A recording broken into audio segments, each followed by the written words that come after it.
Good afternoon, my Real News Midday TV family. Welcome back to the channel for another news update. And in the news this afternoon, Jamaican murder drug convict facing deportation from Baltimore in the U.S. A 53-year-old Jamaican man who has a raft of criminal convictions, including for murder, in the United States, was among 8 non-citizen offenders who were recently arrested throughout Maryland by ICE at the ERO Baltimore unit. The man, Norman Craig Douglas, entered the U.S. on October 8, 1991 through the Baltimore-Washington International Airport. A statement from ICE on Thursday said between 1996 and 2005, Douglas was charged or convicted 7 times for a variety of drug and misdemeanor offenses. The Rocky Mountain Police Department in North Carolina arrested him on July 7, 2007 for first-degree murder. He was convicted on July 31, 2007 by the Nashville County Supreme Court and was sentenced to over 11 years in prison. Since Douglas's release, he has been arrested twice on drug offenses, ICE said. The Jamaican was arrested by deportation officers with ERO Baltimore along with the 7 other non-citizen offenders on December 17, 2024. They are to all remain in custody pending removal proceedings. These arrests highlight the unwavering commitment ERO has to protecting the residents of Maryland, said ERO Baltimore Acting Field Officer Director Matthew Elliston. By targeting and removing those who have committed egregious crimes like murder, sexual assault, and even impersonating a police officer, we are making enormous strides in making sure our Maryland communities remain safe for our residents, Elliston was quoted as saying in the release. He cited that the operations reflected the ERO's dedication to prioritizing public safety and holding those who violate immigration law accountable. ERO, one of ICE's 3 operational directorates, and is the principal federal law enforcement authority in charge of domestic immigration enforcement. Man charged with the murder of journalist Barbara Gale for court Tuesday. Travis Ellis, the 24-year-old man who is charged with the murder of veteran court reporter Barbara Gale, is expected to appear in the St. Catherine Parish Court on Tuesday. Along with the murder of Gale, Ellis is also charged with robbery with aggravation in relation to the same incident. A post-mortem was conducted on the body of the 77-year-old journalist on Friday, but the findings have not been publicly released by the police. Reports are that about 11 a.m. on Tuesday, December 17, Gale's body was found with multiple stab wounds inside her house at the Caymanas Country Club in St. Catherine. During the subsequent police investigation, her car was found in the vicinity of Dyke Road in the parish the following day. Ellis, a resident of Gulf in Gregory Park, St. Catherine, was arrested on Wednesday, December 18, in Grange Lane, also in the parish. Further reports indicated that on the day of Gale's murder, Ellis allegedly broke into another house at the Caymanas Country Club before he was caught on a doorbell camera footage speaking with the journalist.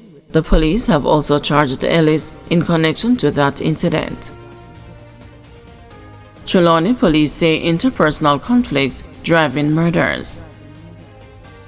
Though there was a reduction in serious crimes reported in 2024, the Trelawney police are still concerned about the prevalence of interpersonal conflicts which drive murders. Cops are hoping closer collaboration with the key stakeholders in the parish will lead to a reduction in these types of clashes. We continue to see interpersonal conflict. It has contributed to most of the murders and a lot of the incidents of aggravated assault, Commander of the Trelawney Police Division, Superintendent Winston Milton told the news. The division recorded 24 murders in 2024, 1 less than the 25 reported over the same period in 2023. In providing a comprehensive look at the numbers, Milton noted that, with the exception of aggravated assault, 2024 ended with a reduction in all major crimes. We saw a reduction in all categories of serious and violent crime except the shooting, which was parallel to 2023, and aggravated assault, which exceeded by 3, the senior cop said. He explained that the police team have had help in achieving this level of success. We have been working with several stakeholders, including justices of the peace, some members of the ministry's fraternal, and other prominent members within the communities that we would advise our citizens to consult with when in conflict, Milton said. We also encourage citizens who are aware of conflict between their neighbors to bring it to our attention early so that we can intervene early and try to bring it to an amicable resolution before it evolves to a stage where violence is involved, he added. This effort to stem violence through early intervention has been embraced by Custos of Trelawney, Hugh Gentles, who lauded the police for their outstanding effort to keep the parish safe. We truly appreciate the invaluable service that the police have been providing to the parish and the nation. We anticipate that their good work will continue this year, he told the news. Gentles also appealed to JPs to intensify their efforts to partner with the police to defuse interpersonal conflicts. Do all that is possible in your power to nip conflicts in the bud before they escalate, he urged. Mountain Spring St. Andrew residents spring into action on disputed road. Residents of Mountain Spring St. Andrew have taken matters into their own hands to repair the embankment of the main road, which was on the brink of total collapse and for which two state agencies have shown the responsibility. Stacey Knight, the People's National Party constituency caretaker for St. Andrew Northeastern, in a press statement Sunday, praised the community for its resilience, but chided National Works Agency and the National Water Commission for giving a wide berth to the road. According to Knight, in early December, residents of a cul-de-sac in the St. Andrew neighborhood discovered a leak in an NWC main pipe. The gushing water eroded the soft earth along the road's verge, creating a precarious situation. The residents promptly reported the issue to the NWC and alerted the NWA about the urgent need for restoration and preventative maintenance. But days turned into weeks, with neither agency responding, she complained. By December 22, the inevitable happened. The hillside gave way, leaving the road dangerously compromised. It wasn't until after the collapse that the NWC finally shut off the water, Knight bemoaned, saying that the NWC disclaimed the responsibility for the road repairs, passing the matter to the NWA.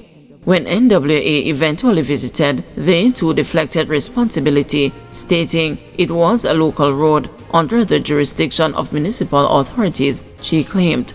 With no government action forthcoming, the residents of Mountain Spring Close, home to 13 houses and approximately 120 residents, took the initiative to prevent a further disaster. Concerned about being cut off entirely and the potential threat to nearby homes, they constructed a makeshift barrier using trees and a tarpaulin to stabilize the crumbling road edge. But it was clear that more robust action was required. On December 30, 2024, privately contracted workmen began constructing a 30-foot retaining wall to secure the road and to prevent further erosion.